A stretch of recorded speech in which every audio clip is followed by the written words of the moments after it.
All right, guys, what's going on? Today's the second day of your weight room training for lower body. We're going to stick to the same regimen. There's just going to be a couple different things that's going on.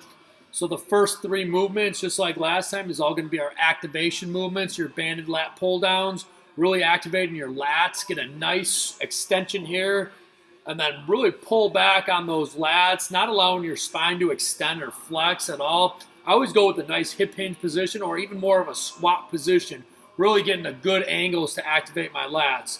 From there, we have the X-band walks, really going to emphasize the glute, the hamstrings, and even the hips. And then the banded pull-throughs. I love the banded pull-throughs, especially when I'm going after the deadlifts as imitates or transitions to a great deadlift by really engaging and stretching those hamstrings while keeping the midline nice and tight and the spine nice and straight the whole time, or neutral. I love banded pull-throughs. I'm going to go, sometimes you could even go as far as you can go as long as you can keep that spine neutral without breaking, okay? So don't be shy to go chest parallel to the ground or even further for a nice good stretch. From there, that's going to set you up. You're going to be excited to go. You're going to find your 3-rep max with a deadlift, okay? So with this deadlift, make sure that you're warming up. You could do your numbers. I traditionally like to go right into about 50% of my 1-rep max, and then I'll start working my numbers. Remember that you want to do this within 3 working sets. So you need to warm up so that that when you're putting the weight on, you make yourself accountable. So you don't want to just put on 5s at a time or 10s at a time, especially if you're feeling really good. You really want to stack some weight on once you are warmed up. Okay, don't go right after it, but don't also just gradually go up. You want to really reserve that central nervous system and make sure that you're getting the most bang for your buck.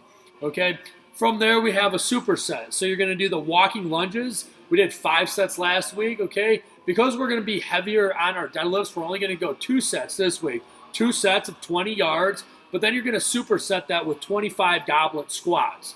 So this is really going to promote a lot of the accessory work, making sure that there is some sort of hypertrophy going, some more durability, really going after those ligaments as well, strengthening those tendons. So 2 sets of 20 followed by 2 sets of 25. So superset those. Make sure you do one right after the other. Take a breather, then do it again. From there, we're going to go back to lateral squat from the goblet position. We're going to go 3 sets of 8 and 8 in each side.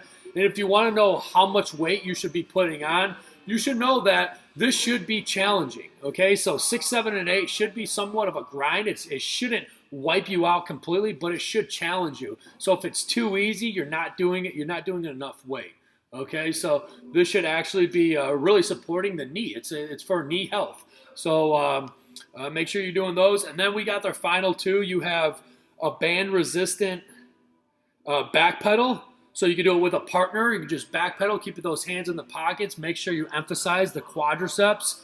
Really pulling back. Make sure that those hips aren't opening up. So your knees never go outside that hip line. You're just going straight back, really emphasizing a good pump on the quadriceps. And then you're going to do the partner drags, 3 sets of 80 yards. So I recommend going into the field house if you have the opportunity to, and really getting a good pump that way as well. So if it's too easy, let your partner know. You want to challenge yourself to the fullest capability today.